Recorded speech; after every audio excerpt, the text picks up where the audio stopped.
Hey, welcome to the Podcast Accelerator, the thrice-weekly show that brings you podcast education, industry insights, and straight-talking reactions to podcasting news. I'm your host, Mark Asquith, that British podcast guy and CEO and co-founder here at Rebel Base Media, the podcast tech company that creates Podcast Success Academy, podcast websites, Productivity, Rebel Base Studios, and Captivate.fm, the world's only growth-oriented podcast host where you can host and start multiple shows for one simple price and transfer an existing podcast in completely for free. So go ahead and start your 7-day free trial now at Captivate.fm. Today I am talking about how many podcast downloads do you need to be able to monetize? It's a question that is on, honestly, I believe most podcasters' lips. All right, honestly, it's something that comes up every single day for me, and it's something that I know you've thought about at some point. So we're going to dig into that in just one moment. But look, before I do that, I want to give you a quick reminder that email marketing should be at the front of your marketing strategy for your podcast. Now, since I started marketing my podcast to my email list, a while ago, I can look back over the stats and I can see that the second that I started emailing my list about my new episodes, my listens, download numbers and listens doubled, all right? Because people want to know what's going on. And there's no better way of telling your audience, of telling your fans what's new with your show than communicating directly via email. So please go and check AWeber out because they do it the very, very best in the world, all right? Go and check it out, markasquith.com/AWeber, and you're going to get 90 days completely for free. Now, most podcasters at some point want to monetize their show. I saw a post last week from a podcaster over on Facebook who mentioned that their guests were asking why they weren't making any money yet with their podcast, with only 500 downloads in total every single month. And it worried me. So I want to dive into this. And first of all, I want to tell you why it worried me. Why the heck is your guest asking you why you're not monetizing your podcast? That's like walking up to someone in the gym and saying you're working out wrong. And the reason for that is that that person in the gym, if I go up to someone and said, you know what, maybe you're working out a little bit wrong, I have no idea their background, their future, their restrictions, their limits, their desires, their needs, and their goals for that particular thing. It's the same with your podcast. It's arrogant of a guest to ask why you aren't monetizing it. I don't like that. I don't like that at all, all right? So if your guest does ask, tell them it's none of their business. That's the first thing.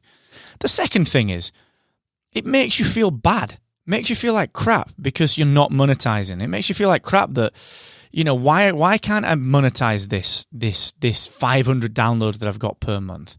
It makes you feel bad.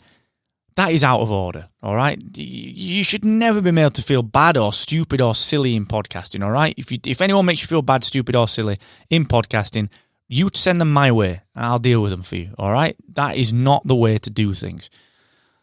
So how many downloads do you need to monetize your podcast? Do you know what? It can be anything. It can be anything. And I know people are going to be up in arms about my answer there. People, the original guard podcasters, the OGs, they'll be citing CPMs and all that kind of crap. But I genuinely believe you can monetize any size audience. Let me explain. Traditionally, podcast advertising is bought by ad agencies and it's sold by podcasters in the way that we've sold display advertising and radio advertising and TV advertising. It's sold on what's called a CPM basis, cost per mille, M-I-L-L-E, and mille means 1,000. So cost per 1,000 downloads. What you tend to find then is that CPM, that's cost per mille, cost per 1,000 downloads, isn't that great. It's maybe $30 maximum with a decent advertiser. Then you take off any agency fees if you go through a third party. You give any cuts that you might give to other people involved in that, and you know you're going to end up with maybe $20 per 1,000 downloads. There's a very, very best case. So if you've got 2,000 downloads per episode within 28 days of releasing it, you might earn $40, $45 an episode. If you got 10,000, you know what you're going to earn? $230 per episode. You put one a week out, you might earn $1,000 a month. Sounds all right, doesn't it? But can you live on that? So when guests are saying why you're not earning money from podcasts and why you're not doing what all the big podcasters do and being able to be a podcaster full time, understand that, all right? Understand that. It's not that easy. However, I believe podcasting is changing. I believe it's tweaked. I believe it's changed recently. In the power is with the creators. I believe in the term audio influencer. This is something that we created last year for the Podcast Success Academy and for Captivate.fm, where we help smaller people monetize their audience by not trying to get them deals, not getting like weird crap like Anchor does, where they'll or like Podcoin or any of that kind of crap that's out there at the minute, where they're going to say to you, right, we're going to place sponsors ads or we're going to give you kind of cryptocurrency recompense. And in order to earn $1, you've got to get just so many downloads and so many, like the world is not like that. Instead, by embracing yourself as an audio influencer and understanding that even if you have got 50 downloads per episode, you can make some money. You're not going to be able to retire. You're not going to be able to quit your job. You're not going to be able to move to Necker Island with Richard Branson. Sorry. But you're not going to be able to. He probably won't let you anyway. It's his island. But you can cover your costs, even with 50 downloads. Let me explain that further. Our show, Spark of Rebellion, a Star Wars show, that gets maybe 30 downloads, 40 downloads, 50 downloads an episode.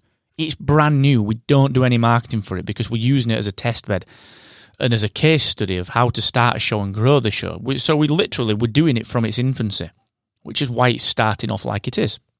It's not a business show. I can't leverage my existing audience.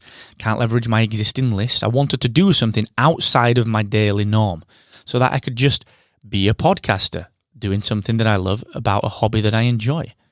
I didn't want to use any of the leverage that I've got right now to email you, the Podcast Accelerator listener. All right?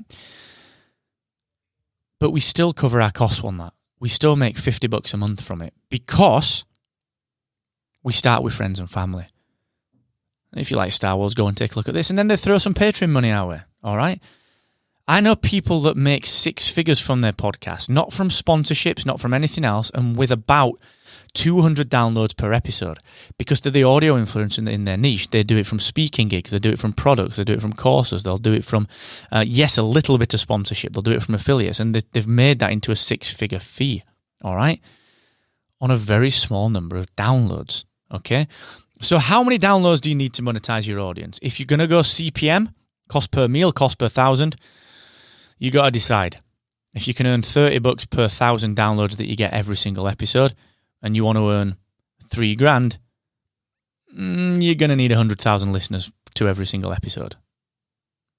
But if you want to make that money in a different way, you can embrace this idea of being an audio influencer where you simply say, right, I might only have 5,000 downloads per episode or 500 downloads or 100 downloads per episode. But these people that are listening, they're super fans. They will try things that I ask them to try. And I'm going to fix the price of my sponsorship at $1,000 per episode because I know that my audience is worth it.